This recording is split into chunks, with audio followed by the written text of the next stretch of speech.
Want to welcome everyone today as we celebrate a very critical conservation acquisition and successes by the Baker-Polito administration and our partners. This is a great day for land conservation and a great day for Massachusetts. The acquisitions, we're celebrating two today. The Rattlesnake Hill in Sharon later this afternoon, the O'Donnell land here in Marlborough have been long time coming and results of tremendous efforts from many dedicated individuals. Just recently, these land parcels were included in development proposals that would have limited public access and potentially harmed the natural resource. Today, we celebrate their protection for many generations to come.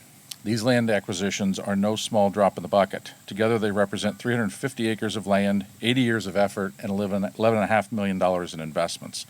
This is a tremendous success and an honor to be celebrating this invaluable green space that directly benefits the communities, the region, and all of our visitors.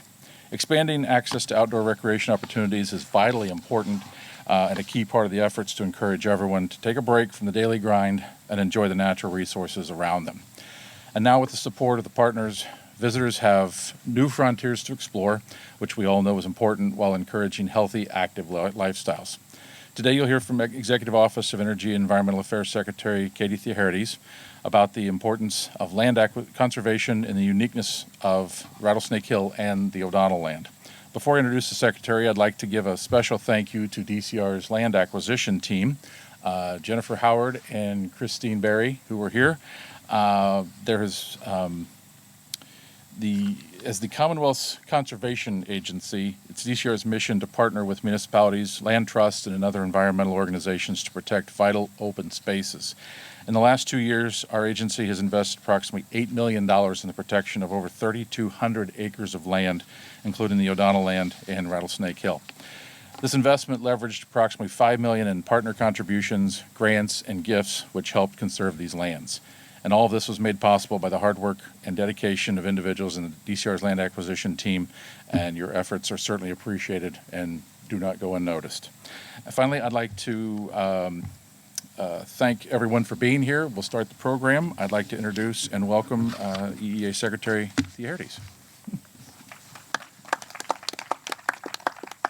Well, good afternoon. It's wonderful to be in Marlborough with all of you today on this beautiful site. And I will say one of the best parts of my job, and I think of all of us who work in this field, is getting out to see these special places that have come into protection by the Commonwealth through these partnerships and teams coming together around a shared love for the landscape and a desire to see it protected into the future. So my thanks to the landowners, to the DCR team who worked on this, to the Sudbury Valley trustees who've been tremendous partners, to our representative who's here, and the mayor. It takes so many people over so many years coming together to make something like this happen, and ensuring that this land will continue to function as lungs for our planet as we continue to grapple with climate change, which is really, for those of you who saw the report yesterday,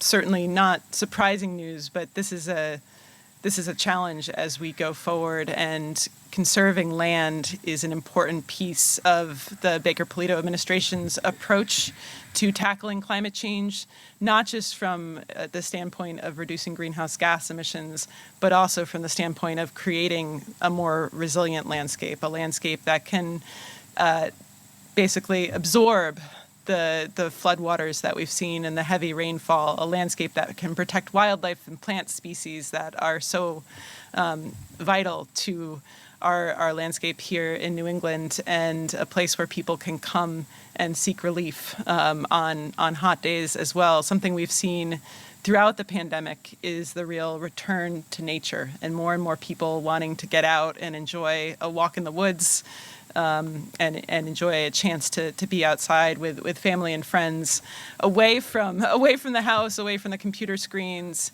And so we are really looking to capitalize on this renewed interest, this renewed opportunity to get outside. And we think that the environment and climate change and a clean energy future should be part of what we're doing with recovery dollars here in the Commonwealth as we get back on our feet after this pandemic. And so the governor has committed almost $1 billion in recovery dollars towards environmental initiatives, including climate change resiliency, including offshore wind, and also importantly, land protection. Projects like this, $100 million specifically for land protection. So it's something we're going to be talking a lot about this fall as we move through our legislative session. But we believe in the importance of a green recovery and making sure that everyone in the Commonwealth has access to places and spaces like this. So thank you again to all the partners who have made this a success. I didn't talk about the other parcel in Sharon, but my understanding is that is a similar large-scale, really important landscape that has taken numerous partners to come to fruition. So a great day for the Commonwealth, a great day for our park system in Massachusetts, and a great day for our kids who will get to enjoy this land for generations to come. Thank you all. Thank you, Secretary. I'd like to introduce Representative Carmen Gentile for a few remarks. Well, thank you very much, Commissioner Montgomery. I want to thank DCR and the administration, and also the O'Donnells and SVT for this acquisition. We need to look at everything through a climate change lens, and this acquisition is sequestering a lot of carbon, and that's what we need to do. We need to sequester a lot of carbon and go in that direction rather than further fossil fuel pollution. So this is a great day for the Commonwealth, a great day for Marlborough, and it was a team effort, and I want to thank all the players, and especially the O'Donnells for putting this together, for making for putting themselves out there and acquiring this land, holding on to it to sell to the Commonwealth at cost, and thank you all for coming here today. Thank you, Representative. I'd like to introduce Mayor Arthur Vigent. Thank you, Mr. Commissioner. Secretary, thank you for coming out today. It really is a special day for the city when we can pick up some green space like this. The opportunity doesn't come up all the time, and this is one they were just talking on how long we've been talking about purchasing this parcel here, and I think we figured back probably about 25 years now that this one's been discussed. So, Priscilla, thank you very much for your staying on top of this project, and obviously we're looking forward to the next one, the O'Donnells. Thank you very much for cooperating and coming up with an agreement that works for everyone.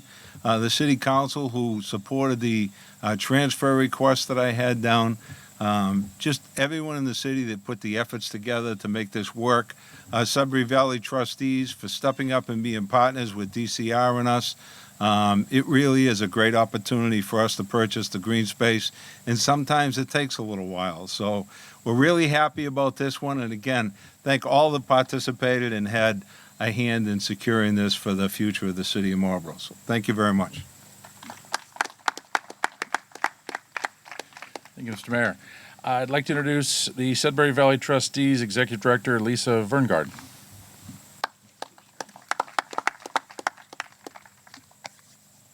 So how does one add to all those thanks? First of all, let's just pause to, I'd like to put a finer point on some of the comments that's already been made.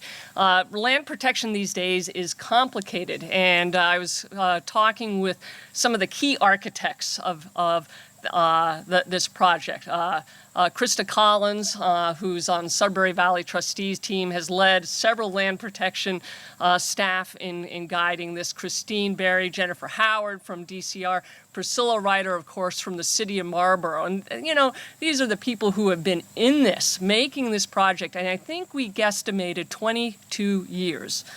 That's a long time, but that's what it takes. And then the funding for this, it's a little like a Jenga a game of Jenga, trying to pull together the funding, and all those partners came through, and DCR especially, and the EEA really came through on this. The city, of course, raised its hand. But my job as executive director at SVT was to try and leverage some private fundraising. So we had 129 people write a check. Some of those checks were $10 checks. Those are each a vote for the importance of land protection. Some of them were $1,000 checks. That's even a greater vote. But this was people putting, their own skin into this and saying this is really important. And of course, the O'Donnell family, what a legacy to leave to all of us. And as I was standing here listening to the remarks, there was a goldfinch flying back and forth, sort of shouting out a song. And I thought, okay, that goldfinch is also saying thank you. So thank you to all of our partners. Thank you to SVT's members and a lot of other people who wrote a check. This is a good day for land protection. Thanks very much. I'd also like to invite Collie O'Donnell up for a few comments.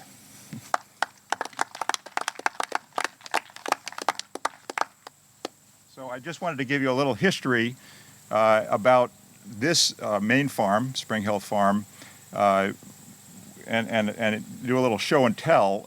5 years ago, I was digging a post hole and dug up a bayonet from the Revolution.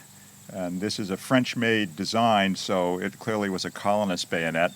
And I think if I look at all the heavy hitters with me, this is probably the most weight we've had here since General Knox dragged the guns of Fort Ticonderoga over Nurse Street, which goes right by the house, I think it was probably just before 1776. So the farm here is really one that's in development. We have a garden here, which is quite overgrown, as you can see, but we are making an effort to open the farm up as best we can to local people to come and enjoy the land, to plant their own vegetable gardens, no charge. We're starting to develop raised beds in the terrace between the house and the little chapel here. And we, again, welcome local people to come up here. So protecting this land, I think, is an integral part of creating an environment that is welcoming to the local community. And we are very grateful to all the players here who played a key role in doing that. Thank you very much. All right, thank you very much, and again, thank you to you and your family for the legacy here. So, all right, that concludes the program, and I think we'll move this back and do a cutting here. Yep. I'm always on the smaller end, so I try to. Wow. Yeah, well, you guys cut over here. Yeah, okay. Where? Right in the middle. Right down Right in the middle? Yep, Okay. right there. So, yep, we'll let you guys get there. I'll help you. Come on up. Big scissors. Whoa. Okay. There we go.